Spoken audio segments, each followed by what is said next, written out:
Hello बच्चों, आप सभी कैसे हैं। अब मैट्रिक परीक्षा की शुरुआती में हम विज्ञान विषय के कुछ महत्वपूर्ण प्रश्न लेकर आए हैं, जो आप लोग इसको देखेंगे और समझेंगे और याद करेंगे। ये बहुत ही इम्पोर्टेंट और महत्वपूर्ण प्रश्न है, जो आपके परीक्षा उपयोगी के लिए बनाया गया है। आप इसको देखिए और इसको याद कीजिए और अपने एग्ज़ाम में इससे हेल्प लीजिए। तो आइए हम इसको देखते हैं। इसमें लिखा है, पहला क्वेश्चन है, सिरका में कौन सा अम्ल पाया जाता है। तो बाबू, सिरका में कौन सा अम्ल पाया जाता है। ऑप्शन है फार्मिक अम्ल, एसिटिक अम्ल, लैक्टिक अम्ल और टार्टेरिक अम्ल। तो इस तरह से हमारा ये आंसर हो जाएगा किसका, एसिटिक अम्ल। कौन हो जाएगा, एसिटिक अम्ल हो जाएगा। अब जैसे है फार्मिक अम्ल, आप लोग समझते हैं फार्मिक अम्ल ये चींटियों में पाया जाता है। लैक्टिक अम्ल जो होगा, लैक्टिक अम्ल ये हमारा दूध और दही में लैक्टिक अम्ल पाया जाता है। और टार्टेरिक अम्ल जो होता है इमली और खट्टे पदार्थों में पाया जाता है। तो इस तरह से अगर पूछ दे तो इन सब के बारे में भी आप लोग अच्छे से कंठस्थ कर लीजिएगा। नेक्स्ट क्वेश्चन है, चुंबकीय क्षेत्र का मान कहाँ अधिक होता है। तो बाबू, चुंबकीय क्षेत्र का मान अधिक हमारा ध्रुवों पर होता है। कहाँ होता है, ध्रुवों पर होता है। चुंबकीय क्षेत्र का मान सबसे अधिक ध्रुवों पर होता है और सबसे कम कम जो होता है, कम मध्य में होता है।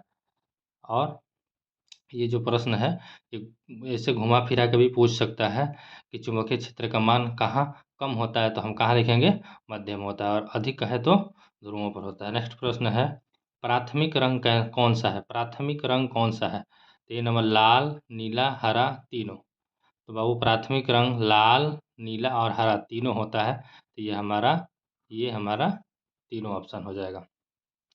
नेक्स्ट है कि चिप्स चिप्स के पैकेट में कौन सी गैस डाली जाती है। चिप्स के पैकेट में बाबू अमोनिया, नाइट्रोजन, ऑक्सीजन, हाइड्रोजन। तो हमारा आंसर हो जाएगा चिप्स के पैकेट में नाइट्रोजन। आप लोग बताइएगा चिप्स के पैकेट में कौन सा है, तो नाइट्रोजन गैस। इससे हम और भी प्रश्न बना सकते हैं। नाइट्रोजन जो है, नाइट्रोजन गैस वायुमंडल में कितना परसेंट पाई जाती है, बताइएगा बाबू। नाइट्रोजन गैस वायुमंडल में कितना प्रतिशत पाई जाती है, तो 78% पाई जाती है। और ऑक्सीजन कितना पाया जाता है वायुमंडल में, 21%। और कार्बन डाइऑक्साइड 0.03% पाया जाता है। इस सब प्रश्नों को आप लोग एक बार रिवाइज जरूर कीजिएगा। और नेक्स्ट हम इसके आगे बढ़ रहे हैं। नेक्स्ट है, दूर बिंदु और निकट बिंदु के बीच की दूरी को क्या कहते हैं। दूर बिंदु और निकट बिंदु के बीच की दूरी को क्या कहते हैं। दृष्टिपरास, दृष्टिदोष, दूरी या निकट दृष्टि। इसका आंसर हो जाएगा दृष्टिपरास। इसका क्या आंसर हो जाएगा बाबू, दृष्टिपरास इसका आंसर हो जाएगा। नेक्स्ट प्रश्न है, लेंस में फोकस की संख्या कितनी होती है। लेंस में फोकस की संख्या कितनी होती है। तो लेंस में फोकस की संख्या कितनी होती है, 2 होती है। लेंस में फोकस की संख्या 2 होती है। और लेंस में वक्रता केंद्र की संख्या भी अगर पूछे, अगर घुमा के भी पूछे लेंस में वक्रता केंद्र की संख्या कितनी होती है, तो वो भी हमारी 2 ही होती है। और दर्पण में एक एक वक्रता केंद्र एक एक होता है। नेक्स्ट है, तारे क्यों टिमटिमाते हुए नजर आते हैं। तारे क्यों टिमटिमाते हुए नजर आते हैं। प्रकाश का परावर्तन, प्रकाश का अपवर्तन, प्रकाश का विवर्तन और प्रकाश का वर्ण विक्षेपण। तो बच्चों, इसका प्रश्न का तारे क्यों, इसका प्रश्न का इसका बी नंबर ऑप्शन हमारा सही होगा। प्रकाश का अपवर्तन के कारण आसमान में तारे टिमटिमाते हुए नजर आते हैं। प्रश्न पूछ दे, प्रकाश का परिवर्तन के कितने नियम होते हैं। प्रकाश के परावर्तन के कितने नियम होते हैं। प्रकाश के परिवर्तन का बाबू 2 नियम होते हैं, इसको याद कर लीजिएगा। प्रकाश का वर्ण विक्षेपण के बारे में पूछ दे, प्रकाश का अपवर्तन के भी 2 नियम होते हैं। और प्रकाश का वर्ण विक्षेपण पूछ दे, तो प्रकाश के वर्ण विक्षेपण के कारण बाबू इंद्रधनुष बनता है। ये तीनों हम इसको ध्यान से पढ़ लीजिएगा बाबू। उत्तल दर्पण द्वारा बना प्रतिबिंब, उत्तल दर्पण द्वारा बना प्रतिबिंब, उत्तल दर्पण द्वारा बना प्रतिबिंब कैसा होता है। तो उत्तल दर्पण द्वारा बना प्रतिबिंब बड़ा और छोटा, छोटा और सीधा। तो इस तरह से हमारा आंसर हो जाएगा छोटा और सीधा होता है।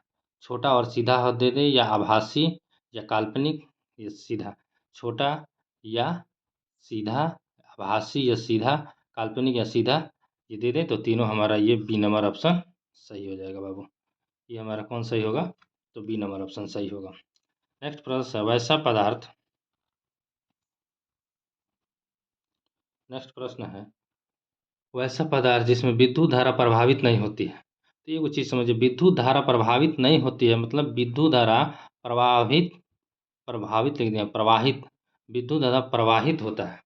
विद्युत धारा किस में नहीं जाता है जी, विद्युत धारा किस में नहीं, बिजली किस में नहीं जाएगा, तो इसका आंसर हो जाएगा चालक पदार्थ, विद्युत रोधी पदार्थ। विद्युत रोधी पदार्थ इसका आंसर हो जाएगा। तो विद्युत रोधी पदार्थ का मतलब हुआ कि जिसमें बिजली नहीं जाए, जैसे लकड़ी, रबड़, प्लास्टिक, ये सब विद्युत रोधी पदार्थ होता है। और चालक पदार्थ होता है जितनी भी धातुएं होती हैं जिसमें बिजली आसानी से पहुंच जाए, उसको चालक पदार्थ कहा जाता है। समझ में आ रहा है आप लोगों को। नेक्स्ट प्रश्न है, पीएच स्केल पर 14 क्या प्रदर्शित करता है। पीएच स्केल पर 14 क्या प्रदर्शित करता है। अधिक अम्लीय, बी नंबर है उदासीन, सी नंबर अधिक क्षारीय, कम क्षारीय। तो इसका आंसर हो जाएगा 14 का, 14 का हमारा हो जाएगा ए नंबर ऑप्शन, अधिक अम्लीय। सॉरी 10 का ए नंबर, 14 क्या प्रदर्शित, तो अधिक अम्लीय हो जाएगा। इसका आंसर क्या हो जाएगा, अधिक अम्लीय। उदासीन आप लोग समझते हैं बाबू, उदासीन जब जल का जो होता है, जल का पीएच मान 7 के बराबर होता है उसको उदासीन कहते हैं, और 7 से जो कम होता है उसको अम्लीय कहा जाता है, और 7 से अधिक रहता है उसको क्षारीय कहा जाता है। नेक्स्ट, 1 ग्राम सोना से लगभग कितना लंबा तार खींचा जा सकता है। बाबू इस प्रश्न को आप लोग ध्यान से पढ़िएगा। 1 ग्राम सोना से लगभग कितना, 1 ग्राम सोना से लगभग कितना लंबा तार खींचा जा सकता है। इसका आंसर हो जाएगा बाबू 2 किलोमीटर। कितना खींचा जा सकता है, लगभग 2 किलोमीटर खींचा जा सकता है। नेक्स्ट है, देखिए अब इसमें एक और चीज़ है कि सबसे तन्यता वाला धातु कौन होता है। तो सबसे तन्यता वाला धातु जो होता है सोना ही होता है। सबसे तन्यता वाला धातु और सबसे आघात वर्धेता सा धातु पूछे तो भी हमारा सोना हो जाएगा। इससे हम लोग 2-3 क्वेश्चन बन जाएगा, इसको आप लोग ध्यान में रखिएगा। तेज प्रकाश में पुतली का आकार कैसा होता है। तो तेज प्रकाश में पुतली का आकार कैसा होता है, जब हमारे आँख पर प्रकाश पड़े तो क्या हो जाएगा जी, हमारा आँख कैसा हो जाएगा, तेज प्रकाश, हमारा पुतली क्या हो जाएगा, आकार छोटा हो जाएगा। और जब हम अंधेरा में जाएंगे तो हमारा आँख क्या हो जाएगा, बड़ा हो जाएगा। जब भी हम अंधेरा में जाते हैं दिखाई नहीं देता तो आँख बड़ा बड़ा करके हम लोग देखते हैं, उस समय हमारा पुतली का आकार बड़ा हो जाएगा। और जब डायरेक्ट हमारे आँख पर फोकस पड़ेगा तो हमारा आँख चौंधिया जाएगा और आँख छोटा हो जाएगा। इसको हम लोग ध्यान से देंगे। आंसर इसका ए होगा। इलेक्ट्रॉन खोकर कोई पदार्थ क्या हो जाता है। इलेक्ट्रॉन खोकर कोई पदार्थ क्या हो जाता होता है, तो इसका आंसर हो जाएगा धनावेशित होगा बाबू। इलेक्ट्रॉन खोकर कोई पदार्थ क्या हो जाता है, तो धनावेशित हो जाता है। और नेक्स्ट है धातु, इसमें देखेंगे धातु इलेक्ट्रॉन का त्याग करते हैं, धातु इलेक्ट्रॉन का त्याग करते हैं तो धनावेशित हो जाता है। और धातु जो होते हैं त्याग कर धनायन बनाते हैं। अधातु इलेक्ट्रॉन को ग्रहण करके ऋणायन बनाते हैं जिसे ऋणावेशित कहते हैं। ऋणावेशित होता है, ये जो होगा धनावेशित, ये क्या होता है, ये जो अधातु जो है इलेक्ट्रॉन को ग्रहण करते हैं और ऋणायन बनाते हैं जिसे ऋणावेशित कहते हैं। और धातु जो होता है इलेक्ट्रॉन को त्याग करते हैं जिसे धनायन बनाते हैं, इसे धनावेशित कहते हैं। एक पीएच, एक एचपी सॉरी, एक एचपी कितने के बराबर होता है। तो एक एचपी माने मतलब होता है बाबू हॉर्स पावर, अश्व शक्ति इसको कहते हैं हिंद में। एक अश्व शक्ति पूछे या एक हॉर्स पावर तो कितना होता है, 746 वाट होता है। और शक्ति का ऐसा ही मात्रक भी बाबू क्या होता है, शक्ति का ऐसा ही मात्रक क्या होता है, तो वाट होता है। नेक्स्ट हम लोग फिर देखते हैं, और सारा प्रश्न है आप लोग के मैट्रिक एग्ज़ाम के लिए बहुत ही इम्पोर्टेंट प्रश्न लेकर आए हैं हम लोग। और इसमें आप लोग इसको बनाइए, देखिए और इसको समझिए घर पर, और इसको याद करके जाइए बाबू। बहुत ही महत्वपूर्ण प्रश्न है, आप लोग इसको एक बार एग्ज़ाम में जाने से पहले 15 तारीख को एक बार ज़रूर देख लीजिएगा। प्रश्न है, कौन सा लेंस बीच में पतला तथा किनारे मोटा होता है।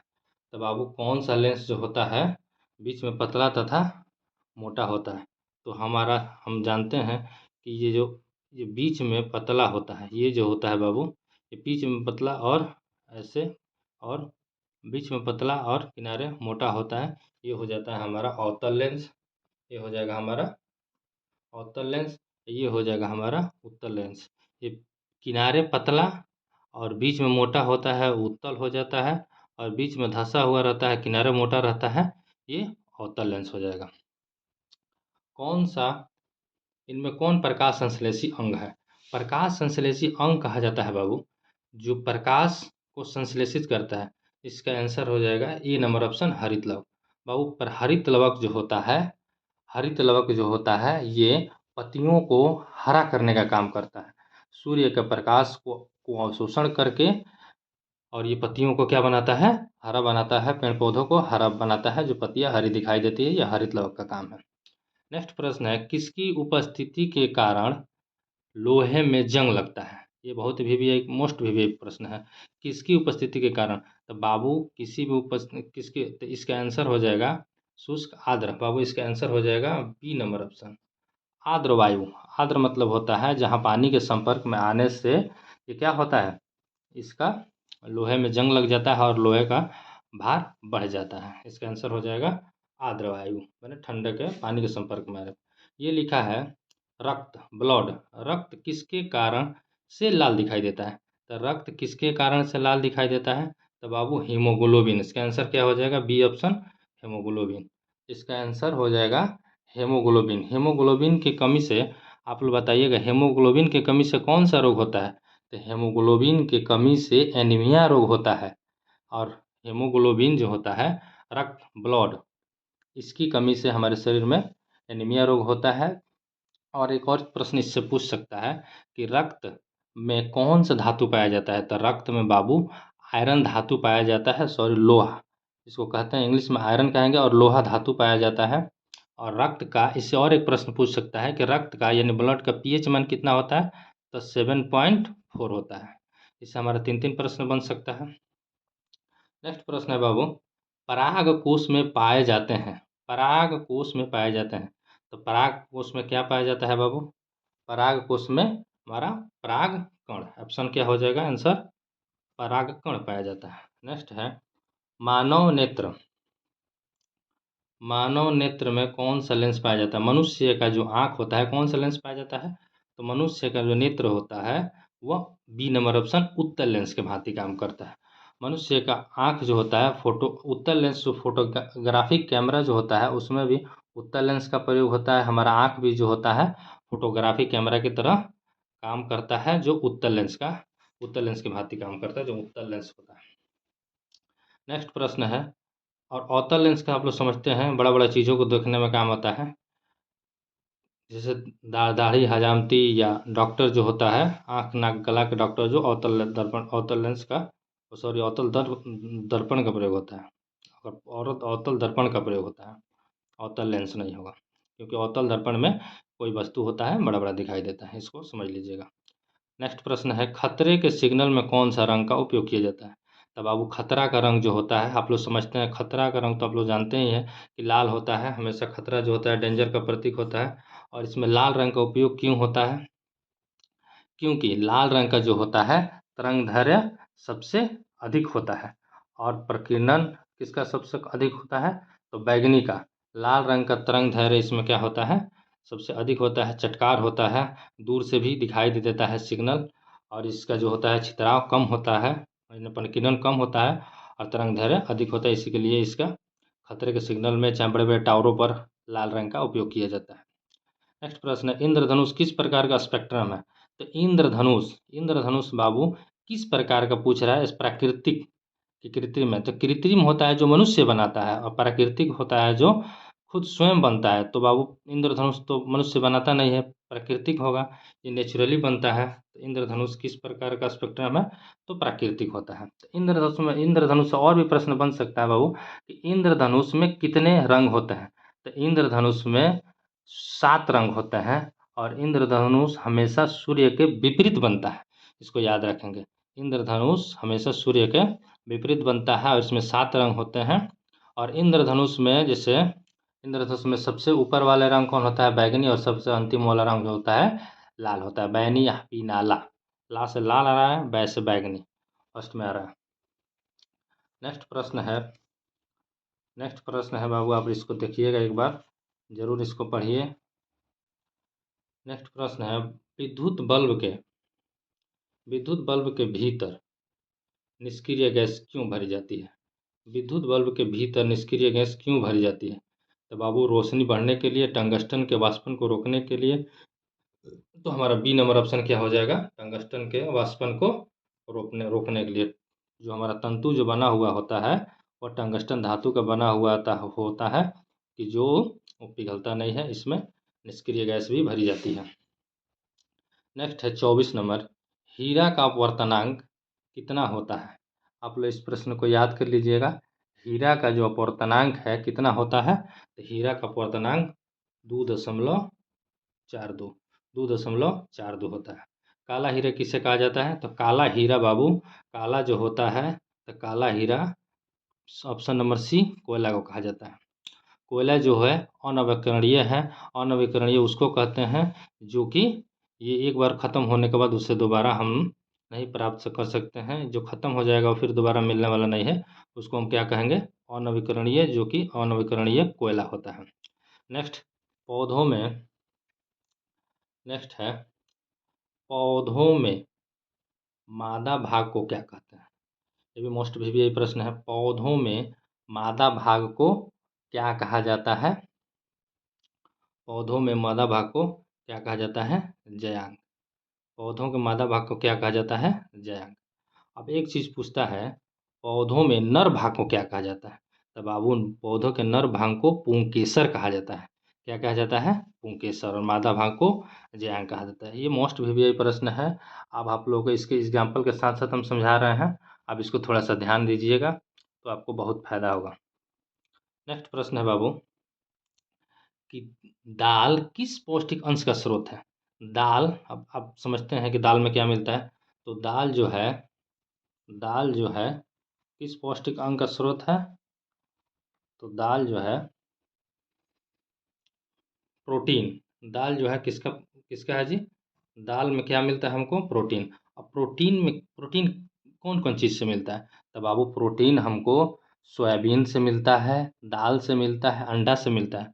और सोयाबीन जो होता है सबसे ज़्यादा, दाल जो है दाल दाल में हमें प्रोटीन मिलता है, अंडा से मिलता है प्रोटीन, और मिलता है सोयाबीन से सबसे अधिक प्रोटीन मिलता है, दाल से मिलता है। और दाल सबसे अधिक किस शहर में, सबसे ज़्यादा कहाँ होता है? सोयाबीन और दाल सबसे अधिक किस राज्य में होता है जी? तो मध्य प्रदेश। इसको याद रखेंगे, जो हमें प्रोटीन का स्रोत है। नेक्स्ट प्रश्न है, मनुष्यों में कितने प्रकार के दांत पाए जाते हैं? तो मनुष्यों में कितने प्रकार के दांत पाए जाते हैं बाबू? इसको आप लोग बताइएगा। मनुष्य में कितने प्रकार के दांत पाए जाते हैं? 1, 2 या 3? तो इसका आंसर हो जाएगा, मनुष्यों में 4 प्रकार के दांत पाए जाते हैं। कितने प्रकार के दांत पाए जाते हैं? 4 प्रकार के। इसको याद रखिएगा, मनुष्यों में कितने प्रकार के दांत पाए जाते हैं? तो 4 प्रकार के। नेक्स्ट प्रश्न है, मूंगफली का सबसे बड़ा उत्पादक राज्य कौन है? तो मूंगफली का सबसे बड़ा उत्पादक राज्य कौन होगा बाबू? इसका आंसर हो जाएगा ए, गुजरात। कौन होगा? गुजरात हो जाएगा। नेक्स्ट प्रश्न है, नींबू के रस का पीएच मान लगभग होता है। तो नींबू के रस का पीएच मान लगभग होता है, कितना होता है? इसमें दिया है 2.2, कभी 2.5 भी दे दे तो ये भी सही है। 2.5 होता है, लेकिन 2.2 दिया है ना। 10, 12, 14 नहीं होगा, ये कौन होगा? 2.2 होगा। नेक्स्ट है, तांबे की वस्तुओं पर हरी परत का जमना क्या कहलाता है? बाबू तांबे की परत पर हरी हरी परत अगर जमता है तो उससे उससे क्या होता है? वो संक्षारण कहा जाता है, जो कि जमने से वो धातु खराब हो जाता है, वस्तु खराब हो जाता है। लोहे की वस्तुओं पर भी अगर भूरी परत चढ़े तो उसको भी संक्षारण ही कहा जाएगा। क्या कहा जाएगा? ऑप्शन नंबर सी सही है। पीएच स्केल पर शून्य क्या प्रदर्शित करता है? तब बाबू पीएच स्केल पर शून्य क्या प्रदर्शित करता है? इसको हम उसी समय बताए हैं। पीएच स्केल पर शून्य होगा, अम्लीयता प्रदर्शित करता है। क्या करता है बाबू? पीएच स्केल पर शून्य क्या प्रदर्शित करता है? तो अधिक अम्लीय प्रदर्शित। और 7 से जब अधिक हो, यहाँ पर हम देखेंगे ये शून्य हो गया और ये हो गया 7, और ये 7 से अधिक हो गया तो ये उदासीन होता है। और 7 से कम होगा अम्लीय होगा, और 7 से अधिक हो जाएगा उसको क्या कहेंगे? क्षारीय हो जाएगा। जो नमकीन लगता है ये खट्टा लगता है, और जो 7 के बराबर होता है वो जल होता है, जिसका पीएच मान 7 होता है और उदासीन होता है। इसको याद रखिएगा। दूध के दांत कितने होते हैं? बाबू दूध के दांत हमेशा 20 होते हैं। दांत जो होते हैं दूध के दांत, ये दूध के दांत या बचपन के दांत पूछे तो ये कितने होते हैं? हमेशा 20 होते हैं। Option number. टूट के फिर से जमता है बाबू, दूध के दांत जो होता है बचपन का दांत टूट के फिर से जमता है। अगर पूछ दे मनुष्य के कितने दांत होते हैं मनुष्य में, तो उसको हम कितना लिखेंगे? 32 दांत होता है, ऐसा आप लोग जानते हैं। नेक्स्ट प्रश्न है बाबू, नेक्स्ट प्रश्न हम एक बार फिर देखते हैं। लगभग हमारे पास 60-70 ऑब्जेक्टिव प्रश्न है, इसको हम आप लोगों के साथ सामने लेके आए हैं। आप इसको एक बार बनाइए और देखिए मैट्रिक परीक्षा के लिए कितना समझिए कि उपयोगी प्रश्न है। ऑप्शन है, शरीर के तापक्रम कौन नियंत्रित करता है? शरीर के जो टेम्परेचर है उसको कौन कंट्रोल करता है, कौन नियंत्रित करता है? तो इसमें पिट्यूटरी है, सेरिब्रम है, स्पाइनल है। ऑप्शन नंबर 4 हाइपोथैलेमस ग्रंथि। इसका आंसर क्या हो जाएगा बाबू? हाइपोथैलेमस जो ग्रंथि होता है ये ताप दाप सब चीज़ मतलब हमारे शरीर का जो भी टेम्परेचर है उसको नियंत्रित करने का काम करता है। और एक और है पीयूष ग्रंथि बाबू। तो पीयूष ग्रंथि हमारे शरीर का सबसे छोटी ग्रंथि होता है, जो कि इसको मास्टर ग्रंथि भी कहा जाता है। पीयूष ग्रंथि को हम मास्टर ग्रंथि भी कहते हैं, पिट्यूटरी ग्रंथि भी कहते हैं।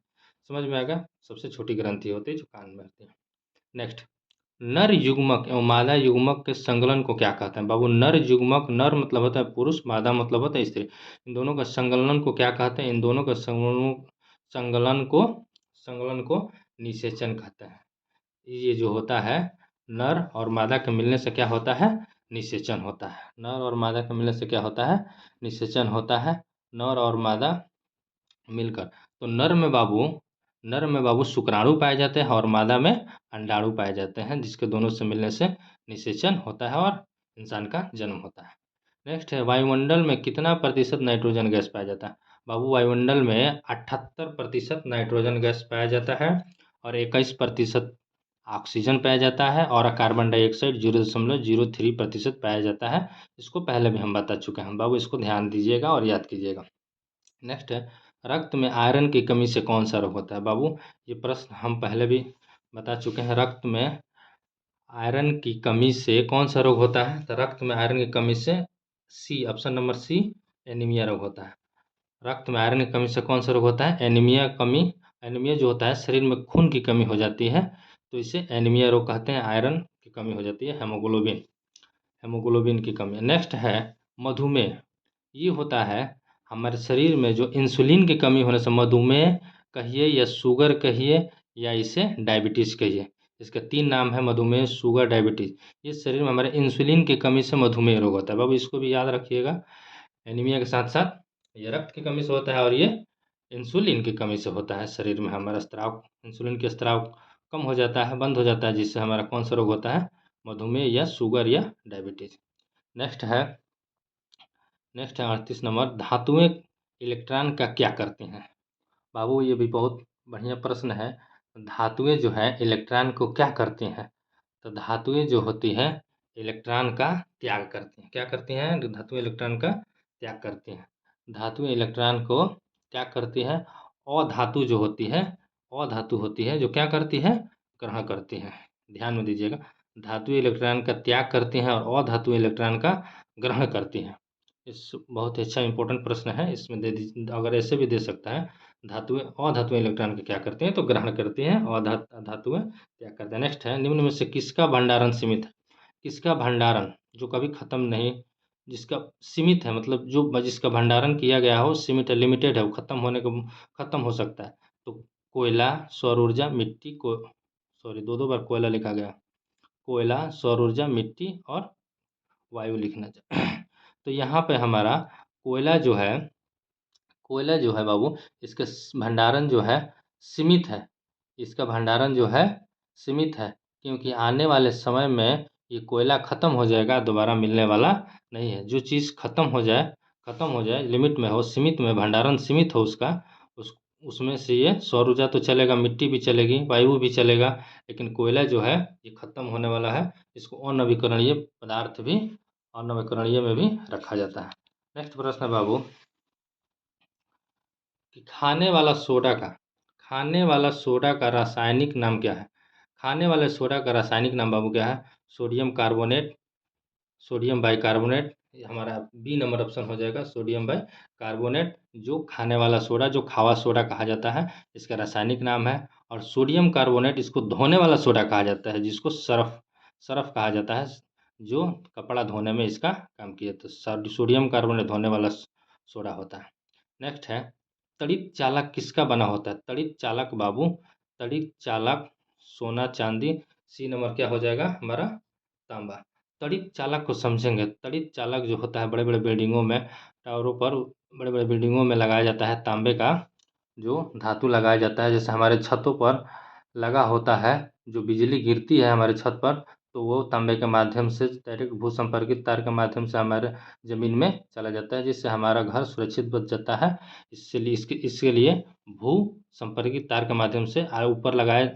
जो तड़ित चालक में किसका बना? तो तड़ित चालक जो होता है बिजली गिरने से बचाता है, तांबा का तार बड़े बड़े बिल्डिंगों में चाहे घरों पर लगाया जाता है, जिससे बिजली गिरती है तो वो सुरक्षित रहता है। नेक्स्ट है, आग लगने पर बुझाने के लिए कौन सी गैस का उपयोग किया जाता है? तो बाबू आग लगने पर बुझाने के लिए हमें CO2, डी नंबर ऑप्शन हो जाएगा हमारा, कार्बन डाइऑक्साइड जो होता है, आग लगने पर बुझाने में काम आता है। जैसे हम बड़े बड़े मॉल में देखेंगे, CO2 लाल लाल कलर का रहता है, सिलेंडर टाइप का रहता है, और उसमें से एक पाइप निकला रहता है जिसको बुताने में काम आता है। और गाड़ियों में भी, या बोलेरो में या स्कॉर्पियो में, कहीं भी आगे एक छोटा सा सिलेंडर कोने में दिया रहता है ड्राइवर के पास। अचानक गाड़ी में आग लग जाए तो CO2 के माध्यम से उसको बुताया जा सकता है। बाबू नेक्स्ट प्रश्न है, मृत शरीर का पाचन करने वाले जीव को क्या? मृत शरीर समझ ले कि मरे हुए कोई भी जीव हो, उसको पाचन करने वाले जीव को क्या कहते हैं? जो सड़े गले चीज़ों को खाता है उसको क्या कहते हैं बाबू?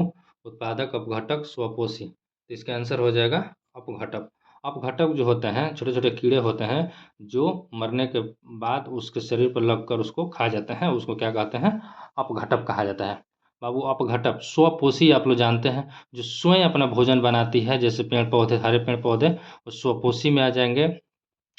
और ये हो जाएगा सर्वहारा। सर्वहारा जो होता है, ये सर्वहारा जो मांसाहारी और शाकाहारी दोनों खाते हैं, उसको क्या कहते हैं? सर्वहारा कहा जाता है, सर्वहारा जीव। नेक्स्ट है, मनुष्य भी सर्वहारा जीव में आता है। नेक्स्ट है, किसी भी उदासीन विलयन का pH मान कितना होता है? बाबू ये भी मोस्ट भी यही प्रश्न है, पिछला साल ये दिया था ये प्रश्न, और इसको हम इसीलिए इसमें रख लिए हैं ताकि आप लोग भी इसका, तो किसी भी उदासीन विलयन का pH मान कितना होता है बाबू? बी नंबर ऑप्शन 7 होता है। 7 से कम होगा अम्लीय, 7 से अधिक होता है क्षारीय। इसको याद रखिएगा। रक्त लाल किसके कारण दिखाई देता है? बाबू रक्त लाल किसके कारण दिखाई देता है? तो रक्त लाल हेमोग्लोबिन, बी नंबर ऑप्शन हमारा हो जाएगा। हेमोग्लोबिन के कारण रक्त जो हमारा लाल, हीमो प्लस ग्लोबिन।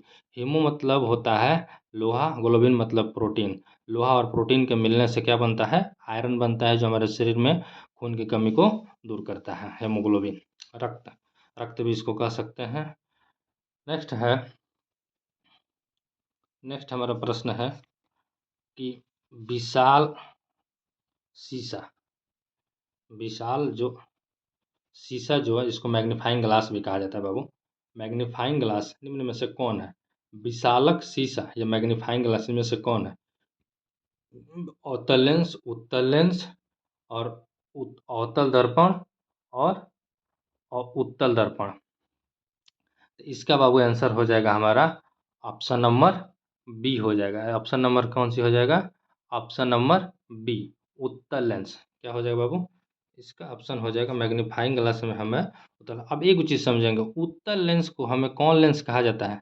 उत्तल लेंस को आप लोग बताइएगा बाबू, उत्तल लेंस को कौन सा लेंस कहा जाता है? तो उत्तल लेंस को बाबू अभिसारी लेंस कहा जाता है, ठीक है ना, जिसमें वस्तु छोटा दिखाई देता है। और अवतल लेंस को अपसारी लेंस कहा जाता है। क्या होता है? अवतल लेंस को अपसारी लेंस भी कहा जाता है। आप इसको ध्यान में रखिएगा। नेक्स्ट है, नमक का रासायनिक नाम क्या है? तो बाबू नमक का रासायनिक नाम होता है B number option, sodium chloride. क्या होता है? सोडियम क्लोराइड, जिसको NaCl कहा जाता है। क्या कहा जाता है? NaCl। NaCl मतलब है सोडियम क्लोराइड। Na मतलब सोडियम, Cl मतलब क्लोराइड। सोडियम क्लोराइड को नमक कहा जाता है। नेक्स्ट, श्वसन के दौरान कौन सी गैस बाहर निकलती है? बाबू जब हम सांस लेते हैं तो कौन सा गैस बाहर निकलती है? हम लोग जानते हैं कि जब सांस छोड़ते हैं, हम गैस जब बाहर निकलते हैं तो ऑप्शन नंबर 1 कार्बन डाइऑक्साइड बाहर निकलती है। और जब हम सांस लेते हैं तो क्या लेते हैं? ऑक्सीजन लेते हैं। अंदर लेते हैं तो क्या लेते हैं? ऑक्सीजन। और वो पेड़ पौधे के माध्यम से हमें, हरा भरा जितना भी पेड़ पौधे हैं उनके माध्यम से हमें ऑक्सीजन मिलता है। और जब हम CO2 छोड़ते हैं तो हरे पेड़ पौधे कार्बन डाइऑक्साइड लेते हैं। नेक्स्ट प्रश्न है बाबू, तरंग धैर्य को किसमें मापते हैं? तो तरंग धैर्य को बाबू जूल, एंगस्ट्रम, पास्कल। इसका आंसर हो जाएगा बाबू एंगस्ट्रम। इसका आंसर क्या हो जाएगा? तरंग धैर्य को किस में मापते हैं? तो एंगस्ट्रम में इसको मापा जाता है। नेक्स्ट हमारा प्रश्न है तरंग धैर्य।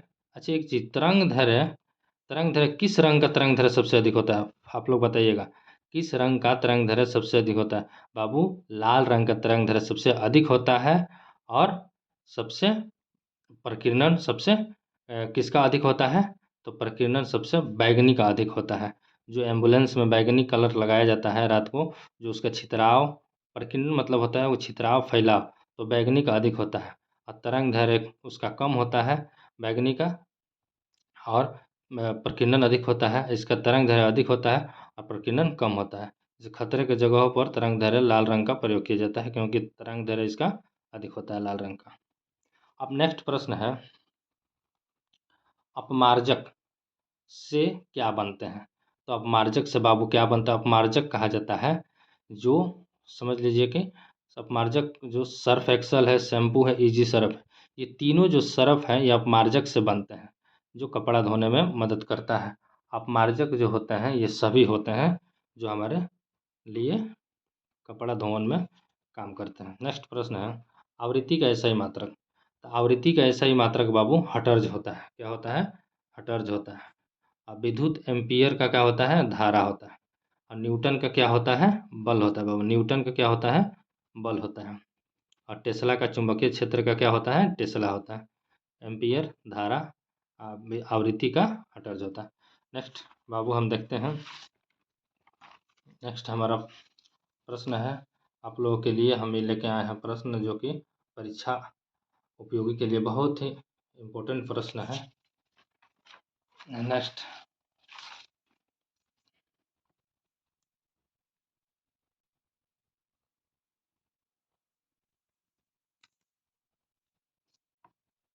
इक्यावन नंबर प्रश्न है, कोशिका भित्ति किस में पाया जाता है? नेक्स्ट प्रश्न है, कोशिका भित्ति किस में पाया जाता है? बाबू ये मोस्ट VVI प्रश्न है, कोशिका भित्ति किस में पाया जाता है? तो इसको समझेंगे। कोशिका भित्ति बाबू, कोशिका भित्ति जो होगा ऑप्शन नंबर बी, कोशिका भित्ति जो होगा पादप कोशिकाओं में पाया जाता है। पादप कोशिका कहते हैं पेड़ पौधों को। पादप कोशिका किसको कहा जाता है? पेड़ पौधों को पादप कोशिका कहा जाता है बाबू। और कहेगा कि पादप झिल्ली किसमें, कोशिका झिल्ली किसमें पाया जाता है? तो जीव जंतुओं में पाया जाता है। कोशिका झिल्ली जो होता है, जीव जंतुओं में कोशिका झिल्ली पाया जाता है। और कोशिका भित्ति पादप कोशिकाओं में पाया जाता है जो पेड़ पौधों में। नेक्स्ट है, मछली का श्वसन क्या होता है? मछली का श्वसन होता है। तो मछली बाबू कहाँ से सांस लेती है? जल में घुलकर। जल में O2 की मात्रा मिली रहती है, जिससे वो क्या करती है? सांस लेती है। जल में घुले हुए ऑक्सीजन से सांस लेती है। ऑप्शन नंबर 1 हो जाएगा। तो जल में घुले हुए ऑक्सीजन से, यहाँ से समझेंगे तो मछली सांस लेती किससे है? तो मछली किससे लेती है बाबू? तो मछली गिल्स से यानी गलफड़ से सांस लेती है। नेक्स्ट है, तंत्रिका कोशिका क्या कहलाती है? तंत्रिका कोशिका जो होती है हमारे शरीर की सबसे बड़ी कोशिका तंत्रिका कोशिका भी है। तंत्रिका कोशिका क्या कहलाती है? न्यूरॉन कहा जाता है। बी नंबर ऑप्शन, तंत्रिका कोशिका क्या कहा जाता है? न्यूरॉन कहा जाता है। बाबू ये जो तंत्रिका कोशिका होती है हमारे शरीर की सबसे बड़ी कोशिका होती है, जो ये क्रियात्मक इकाई भी कहा जाता है। हमारे शरीर की क्रियात्मक इकाई को क्या कहते हैं? न्यूरॉन कहा जाता है। इसको याद रखिएगा, बहुत इंपॉर्टेंट प्रश्न है। नेक्स्ट है, उदासीनीकरण क्रिया में क्या बनता है? बाबू उदासीनीकरण किरण कहा जाता है। अम्ल और लवण जो मिलता है तो उदासीनीकरण कहा जाता है। तो अम्ल और लवण उदासीनीकरण क्रिया में क्या बनता है? उदासीनीकरण क्रिया में लवण और जल दोनों बनता है। क्या बनता है बाबू? लवण और जल। ऑप्शन नंबर डी इसका सही जवाब होगा, लवण तथा जल। अम्ल वे पदार्थ हैं जो, नेक्स्ट प्रश्न है, जो जल में घुल कर देते हैं। अम्ल वे पदार्थ हैं जो जल में घुल कर देते हैं। तो अम्ल वे पदार्थ, अम्ल जो होता है जल में घुलकर हमको क्या देता है बाबू? इसमें क्या देंगे? H+ ion. इसका ऑप्शन नंबर ए हो जाएगा। क्या हो जाएगा? H+ आयन देता है। और OH आयन माइनस जो होता है ऋण आयन होता है। धनायन जो देखिए इसमें अम्लीय जो होगा, अम्ल है तो H+ आयन देता है, और OH- आयन ये ऋण आयन ये देता है, क्षारीय होता है। ये क्या हो जाएगा?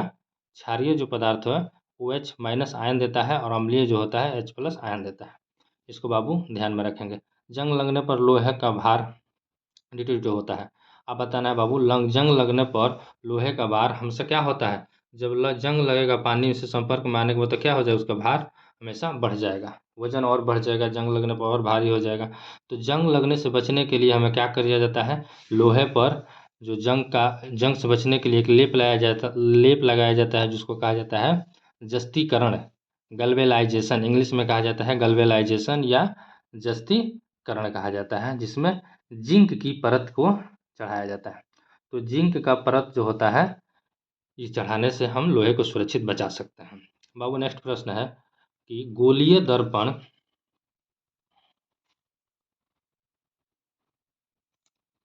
नेक्स्ट प्रश्न है, गोलीय दर्पण की वक्रता त्रिज्या 40 हो तो उसकी फोकस दूरी क्या होगा?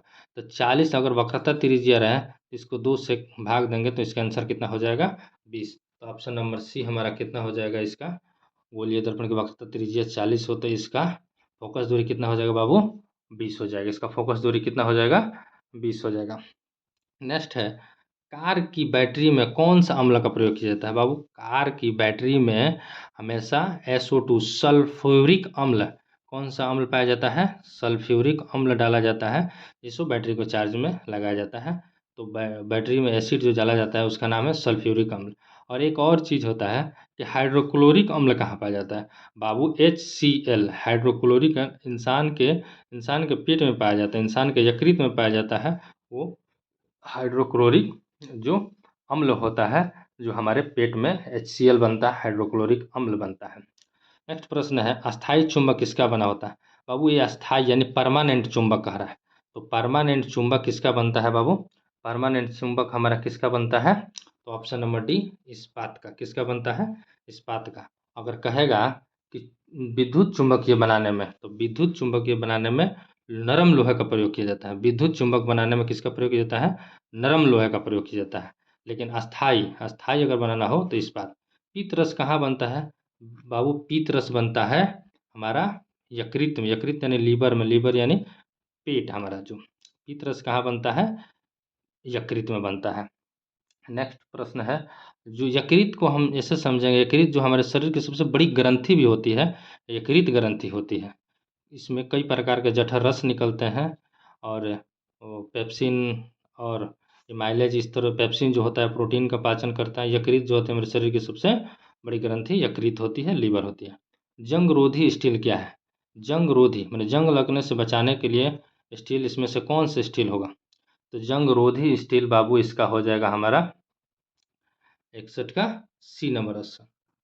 क्या हो जाएगा? मिश्र धातु है। जंग रोधी स्टील क्या है? तो मिश्र धातु है। इसमें लोहा और क्रोमियम का मिश्र धातु से जंग रोधी। मनुष्य का प्रमुख उत्सर्जी अंग क्या है? मनुष्य का प्रमुख उत्सर्जी अंग, उत्सर्जी हमेशा चलता रहता है, उत्सर्जित करता रहता है, उस सबसे उत्सर्जित अंग ब्रिक हो। ऑप्शन नंबर ए ब्रिक होगा, किडनी। ब्रिक को किडनी कहा जाता है, जो दो गो होता है, एक जोड़ा में पाया जाता है, जो सेम के आकार का दो गो रहता है, दो गो साइड में रहता है हमारे पेट में। इसको ब्रिक और किडनी भी कहा जाता है। ब्रिक का नाम किडनी भी है। जीवों में वंशानुगत गुणों का निर्धारण किससे होता है?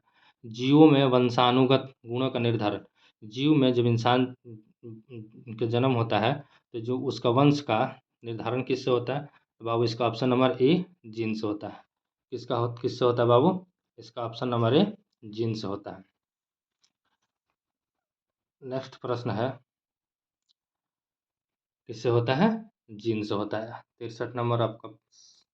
जीन जो होता है माता पिता से इंसानों में मिलता है, जो जीन जिससे जीवों का जन्म होता है। ऊर्जा का एसआई मात्रक, ऊर्जा का एसआई मात्रक बाबू क्या होता है?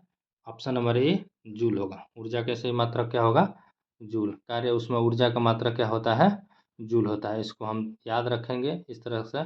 एसआई मात्रक भी आप लोग एक बार पढ़ लीजिएगा, फिजिक्स का बहुत ही इंपॉर्टेंट प्रश्न है, एक प्रश्न इसमें से रहता है। नेक्स्ट है, घेघा किस समुदाय का प्राणी है?